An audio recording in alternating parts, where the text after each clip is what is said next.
Hi guys, welcome to my YouTube channel. Today we'll learn how to change a password using command prompt. Let's begin. Launch command prompt with admin privileges. You can do this by searching for command prompt or just CMD in the search bar.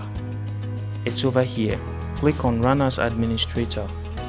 Select Yes. Okay, the command prompt window is open now. Type NetUser and press Enter. The accounts are displayed here. Type NetUser space plus the name of the account space and then asterisk. Press Enter. Type in the new password. Press Enter.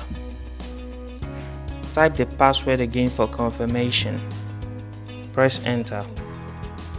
Your password has been successfully changed. Thank you for watching. Subscribe for more videos like this and click on the bell icon to be notified when a new video is released.